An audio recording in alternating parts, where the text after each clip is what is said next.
महल के कार्य से निवृत्त होकर के जब आए तो पहले महारानी कैकेयी के महल में गए कि ये शुभ समाचार मैं महारानी कैकेयी को बताऊं।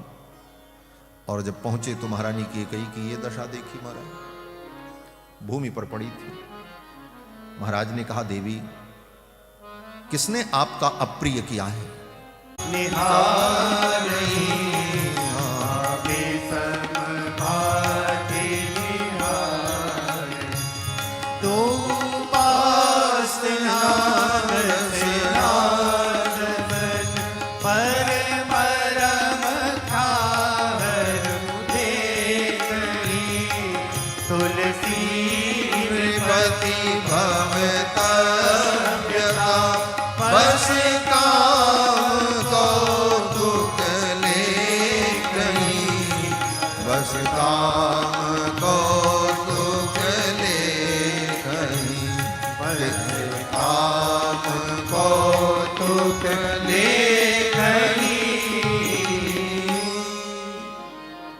केहि हेतु रानी रिसानी परसत पानी पति ही निवार।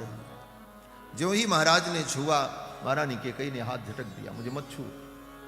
महाराज ने पूछा, किसने आपका अपराध किया? अगर किसी ने अपराध किया है तो आप बताओ। अगर वो अबध्य भी होगा तो मैं उसका वध कर दूंगा, उसे मार दूंगा। अबध्यो बध्यताम को बा बना दूंगा। कहु कहीं रंग कहीं करूं नरेसु, कहु कहीं नृपत निकासों देसु। महारानी कैकेयी ने अपने ओंठों को अपने दांत से दबाया और धीरे से मन में कहा। क्या कहा? बोले, यही तो मैं चाहती हूं जो ये महाराज कह रहे हैं। क्या? बोले, कहु कहीं रंग कहीं करूं नरेसु, मेरा भरत जो रंग है उसको राजा बना दो, और जिसको आप राजा बनाने जा रहे हो उसको रंक बना दो, वो वन में चला जाए। यही तो महारानी कैकेयी चाहती थी। महारानी कैकेयी ने कहा,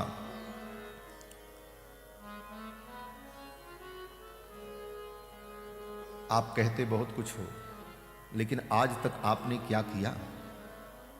2 वरदान देने के लिए आपने कहा था, वह भी आज तक मुझे नहीं मिला। मैं आपसे क्या मांगूं? आप क्या मेरी इच्छा पूर्ण करोगे? महाराज मुस्कुराने लगे। महाराज दशरथ ने कहा, महारानी ऐसी कोई बात नहीं, मैंने 2 वरदान देने के लिए कहा था और आज भी मैं अपनी बात पर अडिग हूं। आपने कभी मांगा नहीं, और मेरा स्वभाव तो आप जानती हो, भोला स्वभाव में भूल गया।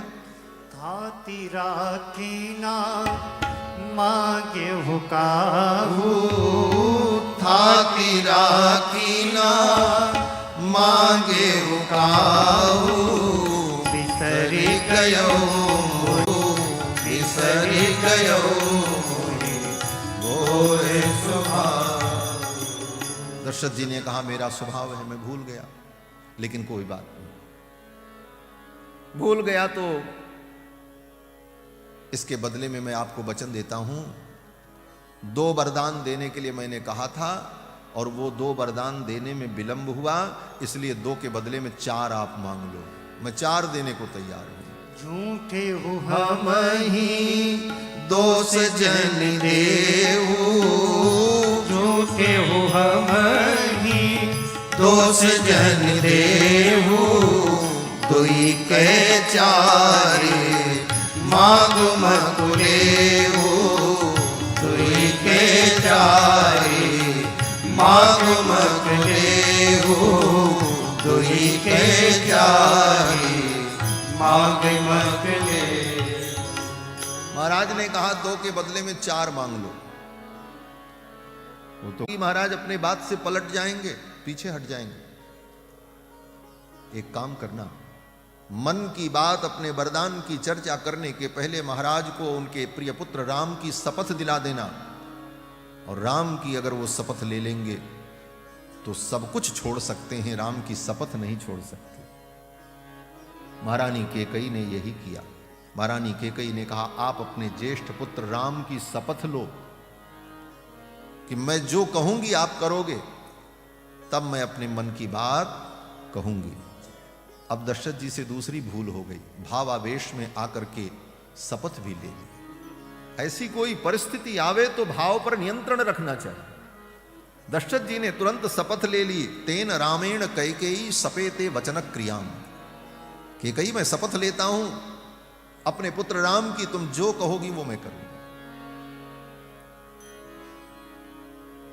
और जब शपथ ले ली तब महारानी कैकेयी ने कहा अब मैं कहने जा रही हूं, और जो मैं कहने जा रही हूं केवल आप नहीं सुनेंगे। वहां तो कोई और नहीं था, महारानी कैकेयी थी और महाराज थे, कोप भवन था, वहां दास दासी भी नहीं थी। लेकिन महारानी कैकेयी ने कहा मैं जो कहने जा रही हूं केवल आप नहीं सुनेंगे। नहीं हूं। पहला वरदान मेरा यह है कि जिन वस्तुओं से, जिन सामग्रियों से राम का कल राज्याभिषेक होने वाला है, उन्हीं सामग्रियों से मेरे पुत्र भरत का राज्याभिषेक है। इतना सुनते ही तो दशरथ जी महाराज कांप गए। मैंने सभा में वचन दिया है, अपनी प्रजा को मैंने आश्वासन दिया है, मैंने घोषणा की है, मेरे उन वचनों का क्या होगा। तब तक महारानी कैकेयी ने कहा दूसरा वरदान मुझे ये चाहिए कि नव पंच वर्षाणि दंडकारण्यमाश्रितः, नव पंच च वर्षाणि दंडकारण्यमाश्रितः, चीराजिन धरो धीरो रामो भवतु तापसः। 14 वर्ष तक राम दंडकारण्य में तपस्वी वेश में निवास करें, ऐस में परमः कामो, यही मेरी परम इच्छा है। इतना सुनते ही तो दशरथ जी व्याकुल हो गए। दशरथ जी ने कहा किम कृतम तव रामेण पापे पापम मयापि वा। कैकेयी तू ऐसा वरदान क्यों मांगती? मेरे राम ने और मैंने तेरा क्या अपराध किया है? महाराज दशरथ ने कहा सदा ते जननी तुल्याम वृत्तिम वहति राघव। मेरा राम सदा तुमको अपनी मां के समान प्रेम करता रहा, और उस राम को तुम वन में भेजना चाहती। सदा ते जननी तुल्याम वृत्तिम वहति राघव, किम कृतम तव रामेण पापे पापम ममापि वा। राम ने कौन सा पाप किया? क्यों मैं अपने राम को दंडकारण्य भेज दूं? राज्य में भरत को दे दूंगा। सस्यम वा सलिलम बिना, बिना पानी के धान की खेती हो सकती है। न तो रामम बिना देहे तिष्ठेत तुमम जीवितम, राम के बिना मैं जीवित नहीं रह सकता। मेरे विषय में सोचो, तुम्हारा सुहाग उजड़ जाएगा, तुम्हारा सौभाग्य समाप्त हो जाएगा। महारानी इन वचनों को वापस ले लो। रामो ही भरतात् भूयस्तव शुश्रूषते सदा, और मेरा राम तो तुम्हारे भरत से भी ज्यादा तुम्हारी सेवा करता है। तुम्हारे बेटे भरत ने तुम्हारी उतनी सेवा नहीं की होगी जितनी सेवा राम ने तुम्हारी की, और ऐसे राम को तुम वन में भेजना चाहते। और ऐसी विषम परिस्थिति में भी दशरथ जी महाराज अपने राम के गुणों का चिंतन करते। बार बार मैंने कथा में कहा कि भगवान के गुणों का चिंतन ही कथा है। अब दशरथ जी यहां क्या चिंतन कर रहे हैं? दशरथ जी कहते हैं कि सत्येन लोकान् जयति द्विजान् दानेन राघवः, गुरून् शुश्रूषया वीरो धनुषा युधि सात्रवान्, सत्यम दानम तपस्त्यागो मित्रता शौचमार्जवम। ये सब राम जी के गुणों का चिंतन करते हैं दशरथ। दशरथ जी कहते हैं मेरे राम ने सत्येन लोकान् जयति, राम ने अपने सत्य से लोक को जीता है। दशरथ जी कहते हैं मेरे राम ने अपने सत्य के द्वारा लोक को जीता है। सत्येन लोकान् जयति, अर्थात अपनी प्रजा को, प्रजा के मन को राम ने जीत लिया है। सत्येन लोकान् जयति, और सत्य के बल पर, सत्य माने धर्म, धर्म के कारण, सत्य के कारण राम ने समस्त लोकों को जीता है। सत्येन लोकान् जयति द्विजान् दानेन राघवः, और मेरे राम ने ब्राह्मणों को भी जीत लिया है। बोले ब्राह्मणों को युद्ध करके जीता है? बोले नहीं, ब्राह्मण को युद्ध से नहीं जीता जा सकता है। बोले ब्राह्मण को जीतने का उपाय क्या है? बोले ब्राह्मण को जीतने का उपाय है दान और सेवा। राम ने ब्राह्मणों का इतना सम्मान किया है, ब्राह्मणों को इतना दान किया है कि सारे ब्राह्मण राम जी के वश में हो गए। ब्राह्मणों को भी जीत लिया है, अपने अनुकूल कर लिया। द्विजान दानेन राघव गुरूं शुश्रूषया वीरो, और अपने गुरुजनों को भी राम ने जीता है। बोले गुरुजनों को जीतने का उपाय किया। यहां जीतने से मतलब उनके दिल को जीतना। राम ने अपने गुरुजनों के दिल को, उनके हृदय को भी जीत लिया है। सारे गुरुजन राम को हृदय से प्यार करते हैं। किस कारण से? बोले राम जी ने अपनी सेवा के द्वारा अपने गुरुजनों को प्रसन्न किया। गुरुजनों के हृदय को जीतने का यही उपाय है कि सेवा के द्वारा उनको प्रसन्न कर लो। धनुषा युधि सात्रवान, और सस्तक हो जाते हैं वे दशरथ जी आज किम कर्तव्य विमूढ़ होकर महारानी कैकेयी को प्रणाम करते हैं और कहते हैं अंजलिम कूर्मि कैकेयी, हे अंजलि कैकेयी मैं तुमको प्रणाम करता हूं। अंजलिम कूर्मि कैकेयी पादौ चापि स्पृशामि ते, मैं तुम्हारे चरण छूता हूं, अपने वचन को वापस ले लो। दशरथ जी ने कहा पादौ चापि स्पृशामि ते, तुम्हारे चरण को मैं छू रहा हूं, प्रणाम कर रहा हूं, अपने इन वचनों को वापस ले लो।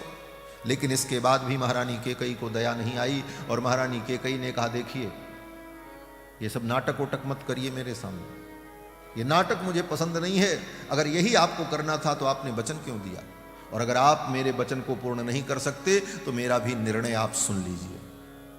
क्या निर्णय है महारानी कैकेयी का? महारानी कैकेयी कहती हैं कि अहम विषमद्यैव पीत्वा बहुतवाग्रतः, अभी आपके सामने मैं विष पी करके अपने प्राणों का त्याग करूं।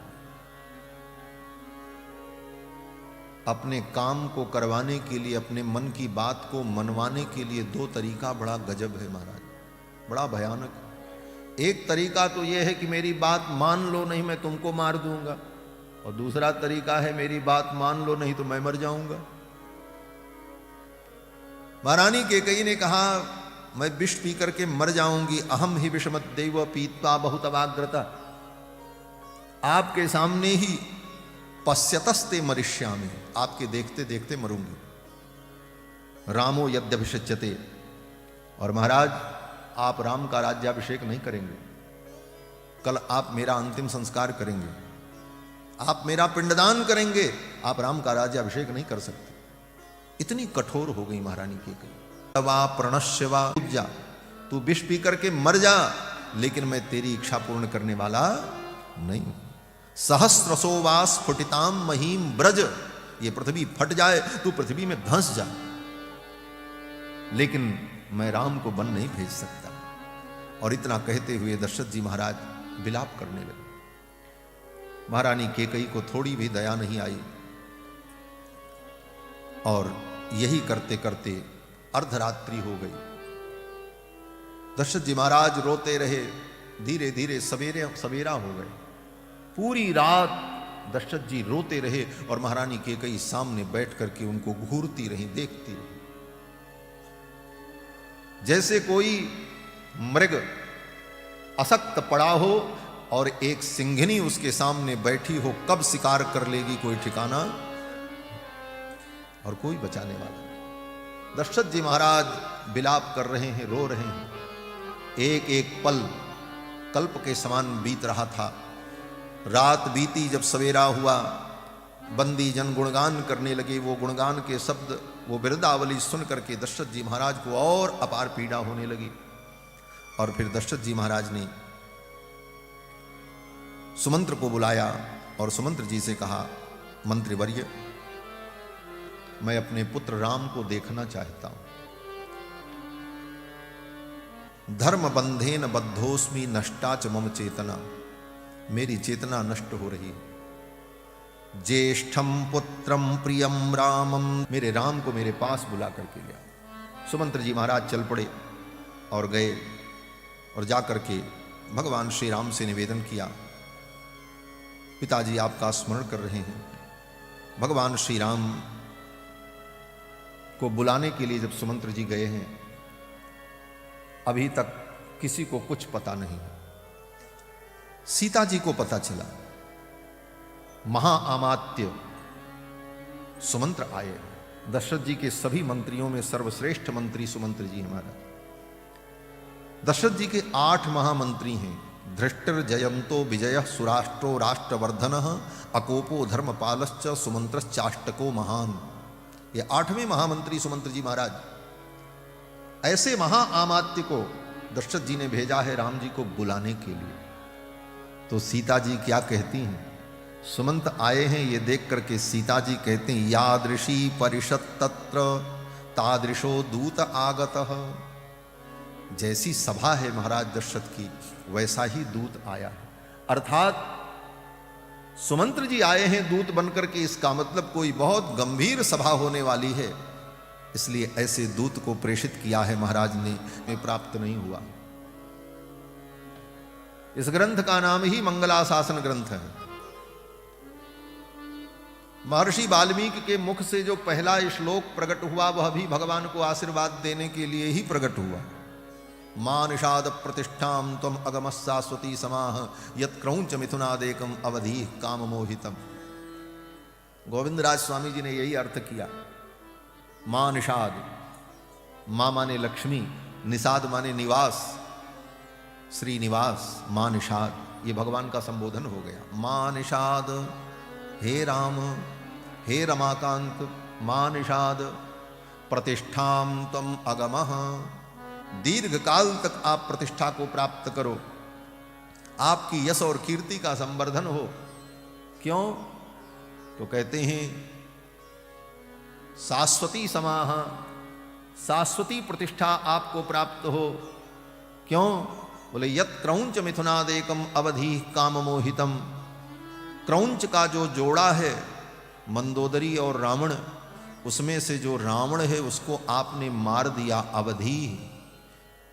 किसको मारा? बोले काम मोहितम, काम मोहित रावण का आपने वध किया है, इसलिए हे राम आपकी कीर्ति दिग दिगंत व्यापिनी हो जाए। ये मंगलाशासन किया वाल्मीकि जी ने राम जी का। तो ये ग्रंथ ही मंगलाशासन ग्रंथ है। और रामायण में राम जी को सबने आशीर्वाद दिया।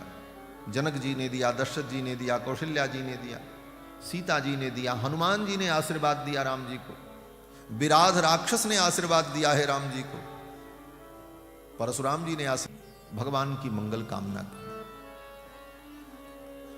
क्योंकि उस समय भगवान का वेश बड़ा विलक्षण था। कैसा वेश था? बोले राज्याभिषेक होने वाला है आज, और राज्याभिषेक के पहले गुरुदेव वशिष्ठ ने कुछ नियम बताए थे। उन नियमों में राम जी आबद्ध थे। राज्याभिषेक के व्रत की दीक्षा ले रखी थी राम जी ने।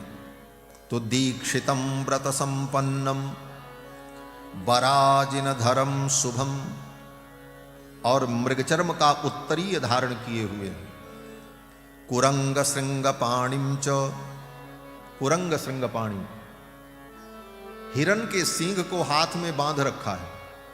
क्योंकि राज्याभिषेक के समय जब दीक्षा होती है तो होने वाले राजा की भुजा में मृग का श्रृंग बांध दिया जाता है।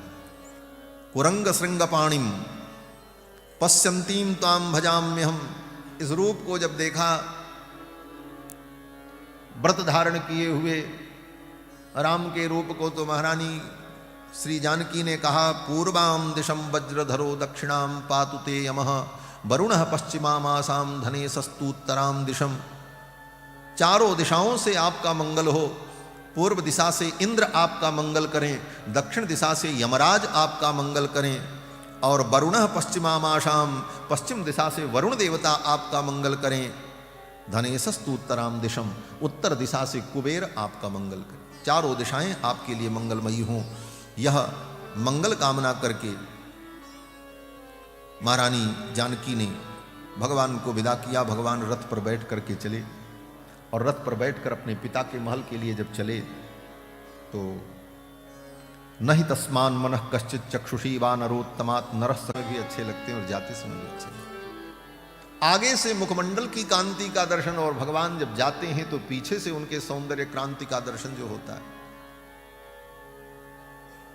इसका अनुभव हमारे आचार्य लोग करते हैं। जब भगवान सवारी में विराजमान होकर के चलते हैं तो सवारी में बैठ करके भगवान आते हैं, तब उनके सम्मुख दर्शन, और सवारी जब आगे चली जाती है तो भगवान के पृष्ठभाग का, आभूषण का, श्रृंगार का जो दर्शन होता है वह नैनों को अपूर्व सुख देता है।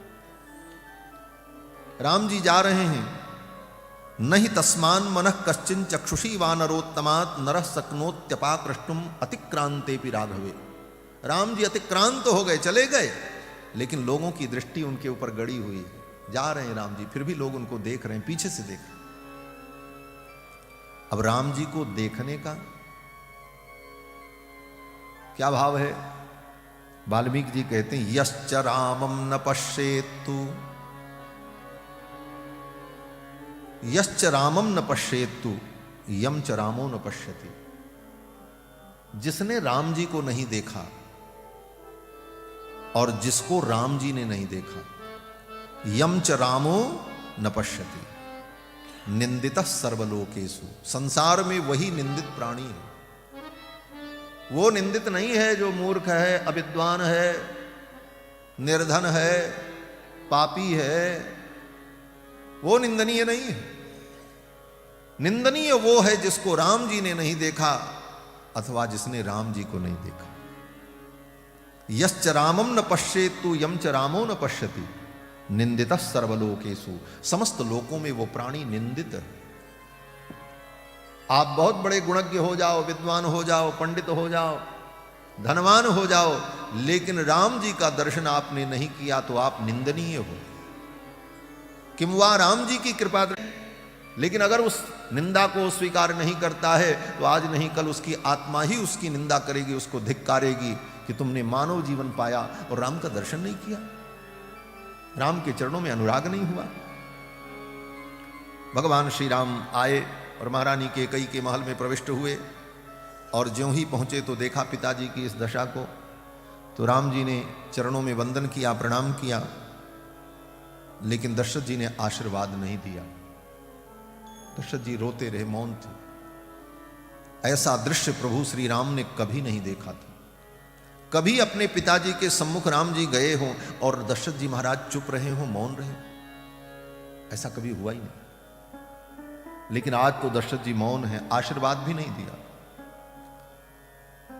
तो राम जी ने महारानी कैकेयी से पूछा कि अन्यदा माम पिता दृष्ट्वा कुपितोपि प्रसीदति। अन्य दिनों में मेरे पिताजी अगर कुपित भी रहते थे किसी कारण से, राम जी से तो कभी कुपित होते ही नहीं थे दशरथ, कभी हुए ही नहीं। अगर किसी अन्य कारण से, किसी के कारण दशरथ जी को किसी विषय पर क्रोध भी होता था, तो अगर राम जी पहुंच जाएं तो राम जी को देखते ही क्रोध शांत हो जाता। अन्यदा माम पिता दृष्ट्वा कुपितोपि प्रसीदति।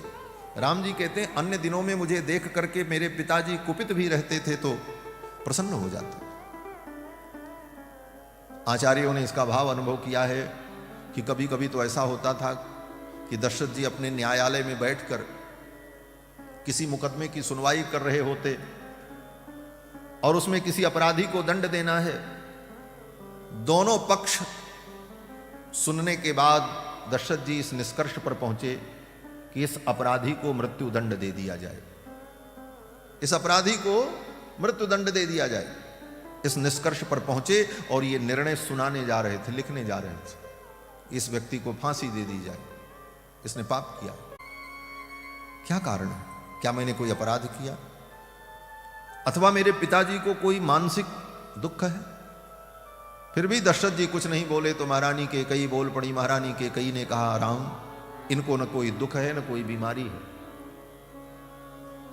ये अपने मन की बात तुमसे कहना चाहते हैं लेकिन तुम्हारे भय के कारण तुमसे कह नहीं पा रहे। किंचिन मनोगतम त्वस्य तद्भयान नानुभाषते। तुम्हारे भय के कारण तुमसे कह नहीं पा रहे। इतना सुनते ही तो राम जी चौंक गए। भगवान श्री राम ने कहा, मां, आप तो मेरे स्वभाव को जानती हो। मेरे जैसे आज्ञाकारी पुत्र से कुछ कहने में पिता को भय हो, धिक्कार है ऐसे पुत्र को। और आप तो मेरे स्वभाव को जानती हो कि करिष्ये प्रतिजाने च रामो दुर्नाभिभाषते। राम दो बार नहीं बोलता है, राम एक बार बोलता है। रामो दुर्नाभिभाषते, राम दो बार नहीं बोलते। ये वाक्य बड़ा महत्वपूर्ण है। भगवत पाद श्री रामानुजाचार्य ने शरणागति गद्य में इसको उद्धृत किया है। रामो दुर्नाभिभाषते, राम जी दो बार नहीं बोलते। दो बार बोलने की जरूरत उसको पड़ती है जो पहली बार में गलत बोलता है, तब दूसरी बार में उसका सुधार करने के लिए बोलना पड़ता है। दो बार वो बोलता है जो सोच समझ करके नहीं बोलता, दो बार वो बोलता है जो अल्पज्ञ होता है। भगवान तो सर्वज्ञ है। दो बार उसे बोलना पड़ता है जिसके निर्णय में कोई कमी होती है, जिसका निर्णय विवाद रहित होता है, उसको दो बार बोलने की जरूरत ही नहीं पड़ती। राम जी दो बार नहीं बोलते, रामो दुर्नाभिभाषते। और हनुमान नाटकम में तो इसी वाक्य को लेकर के श्री हनुमान जी महाराज ने बड़ी सुंदर बात कही है कि द्विसरम नाभिसंधत्ते। राम जी दो बाण का प्रयोग नहीं करते। द्विसरम नाभिसंधत्ते, क्यों बोले एक ही बाण राम जी का पर्याप्त है। अगर किसी को राम जी मारना चाहें तो दो बाण राम जी को चलाने की जरूरत नहीं पड़ती। दो बाण की जरूरत तब पड़ेगी जब पहला व्यर्थ हो जाए, तब ना दूसरा चलेगा। राम जी का बाण अमोघ है, वो कभी व्यर्थ होता ही नहीं, स्थापित नहीं करते। कोई दीनहीन व्यक्ति उजड़ जाए, उसका घर उजड़ जाए, उसकी जिंदगी उजड़ जाए, तो राम जी उसको बसा देते हैं, लेकिन दो बार नहीं बसाते, एक बार बसाते हैं। बोले एक बार क्यों बसाते हैं? बोले राम जी ने एक बार जब बसा दिया तो फिर वो कभी उजड़ सकता ही नहीं, इसलिए दोबारा बसाने की जरूरत नहीं आएगी। द्विस्थापयति नाश्रितान। फिर आगे हनुमान जी कहते हैं दुर्ददाति न चार्थिभ्यो। कोई व्यक्ति राम जी के पास कुछ मांगने के लिए आ जाए तो राम जी दो बार नहीं देते। दुर्ददाति न चार्थिभ्यो, मांगने वाले को, याचना करने वाले को राम जी दो बार नहीं देते। आप कहोगे राम जी बड़े कंजूस हैं, बड़े कृपण हैं, एक बार दिया दोबारा नहीं देंगे। बोले एक बार में ही राम जी इतना दे देते हैं कि दोबारा उसे मांगने की जरूरत ही नहीं पड़ती। ये औदार्य है राम जी का। दुर्ददाति न चार्थिभ्यो रामो दुर्नाभिभाषते। और राम जी दो बार नहीं बोलते। राम जी ने कहा मां आप तो मेरे स्वभाव को जानती हो, राम दो बार नहीं बोलता। अगर पिताजी कहें तो इनके वचन का पालन करते हुए मैं समुद्र में कूद जाऊं, अग्नि में कूद जाऊं, विष पान कर लूं, इनकी हर आज्ञा मैं मानने को तैयार हूं। तब महारानी कैकेयी ने कहा राम ये अपने मन की बात तुमसे नहीं कहेंगे। सारी कथा महारानी कैकेयी ने बताया कि मैंने दो वरदान मांगा, एक वरदान में अयोध्या का राज्य भरत के लिए और दूसरे वरदान में तुम्हारे लिए 14 वर्ष का वनवास। यही कहने में तुम्हारे पिता को संकोच हो रहा है। और अगर तुम अपने पिता को सुखी देखना चाहते हो, इनके सत्य की रक्षा चाहते हो, इन्हें उत्तम लोक की प्राप्ति हो ये चाहते हो, तो इनके वचन को सत्य करने के लिए तुम्हें वन में जाना होगा। महारानी कैकेयी ने जब कहा तो राम जी ने प्रसन्नतापूर्वक सुना। और राम जी ने उत्तर क्या दिया? राम जी ने यही उत्तर दिया अहम हि सीताम राज्यम च प्राणान्निष्टान् धनानि च हृष्टो भ्रात्रे स्वयं दद्याम भरताय प्रचोदितः। ये राज्य क्या है? अपने भाई भरत के लिए अपनी पत्नी सीता, अपना प्राण, अपना धन, अपना सर्वस्व मैं न्यौछावर कर सकता हूं अपने भरत के लिए। ये राज्य क्या है? और रही बात वन में जाने की, तो 14 वर्ष क्या, मैं पूरे जीवन वन में रह सकता हूं अगर पिताजी को प्रसन्नता है। महारानी कैकेयी ने कहा कब जाओगे?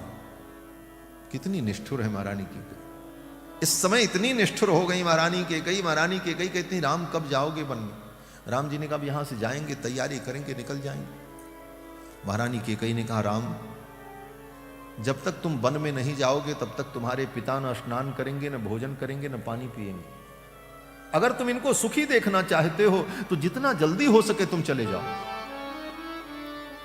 यावत् त्वं न वनं यातः पुरादस्मात् इतत्वरम पिता तावन न ते रामस नास्यते भोक्षते पिवा। तुम्हारे पिता तब तक भोजन नहीं करेंगे, पानी भी नहीं पिएंगे, स्नान भी नहीं करेंगे। अगर इनको सुखी देखना चाहते हो तो जितना जल्दी हो चले जाओ। ये सुनते ही राम जी महारानी कैकेयी के महल से इतनी तेज दौड़ते हुए निकले। महर्षि वाल्मीकि कहते हैं जैसे किसी घोड़े को चाबुक से मार दिया जाए तो घोड़े की गति तीव्र हो जाती है। कषयेव हतो वाजी वनम गंतुम कृतत्वरः। और वहां से जब भगवान निकले तो रघुनंदन के मुख पर कोई परिवर्तन नहीं था। जितनी प्रसन्नता से गए थे उतनी ही प्रसन्नता से राम जी लौट रहे। अभी तक मालूम था राज्याभिषेक होगा, अब जाने पर पता चला वन में जाना है, लेकिन चेहरे में कोई परिवर्तन नहीं आया। न ममले वनवास दुखता मुखाम मुजश्री रघुनंदनस्य सर्वलोकातिगस्येव लक्ष्यते चित्त विक्रिया। राम जी के मुखमंडल पर कोई विकृति नहीं दिखाई पड़ी। न चास्य महतीम लक्ष्मीम राज्य नाशोपकर्षति। यहां पर दो लक्ष्मी का वर्णन किया है, एक राज्य लक्ष्मी और दूसरे राम जी की सौंदर्य लक्ष्मी। वाल्मीकि जी कहते हैं राज्य के नाश को सुनकर, राज्य लक्ष्मी के नाश को सुनकर के भी राम जी की सौंदर्य लक्ष्मी म्लान नहीं हुई। नचास्य महतीम लक्ष्मीम राज्य नाशोपकर्षति। अब तो राम जी वहां से निकले और जब निकले तो महारानी केकई के महल में आर्तनाद हुआ। केकई को छोड़कर सभी लोग रोने लगे, दास दासी सब। आर्त शब्दो महान जदने स्त्री नाम अंतःपुरे महान। और सभी माताएं जो राम जी की थीं, 350 माताएं, सब रोने लगी। गतिश्च शरणम चासीत सरामोद्य प्रवत्स्यति कौशल्यायाम यथा युक्तो जनन्याम वर्तते सदा। जो राम सदा अपनी मां कौशल्या से जितना प्रेम करते हैं उतना ही स्नेह प्रेम हम सब माताओं को दिया। आज वो राम हमें छोड़ करके जा रहे। सभी माताएं रो पड़ी, लेकिन अभी महारानी कौशल्या को पता नहीं। राम जी वहां से चल करके सीधे अपनी मां कौशल्या के पास आए। मां कौशल्या भोजन की थाल लगा करके बैठी थी। राम आएंगे तो मैं उनको भोजन कराऊंगी, सवेरे सवेरे राम जी आएंगे मैं उनको कलेऊ कराऊंगी। तात जाऊं बलि बेगी नहाऊं। राम जी जब पहुंचे तो मां कौशल्या ने कहा राम स्नान कर लो, जो मन भाव मधुर कछु खाहू, जो अच्छा लगे कुछ मीठा खा लो। पितु समीप तब जई हो भैया। ये भैया, महारानी कौशल्या राम जी को भैया कह रहे हैं। सामान्यतया भाई को भैया कहा जाता है, लेकिन हमारी अवधी भाषा में जो अत्यंत प्रिय हो, सन्निकट हो, अंतरंग हो, उसको भैया ही कहते हैं। जहां बहुत प्रेममय शब्द का प्रयोग करना है वहां भैया।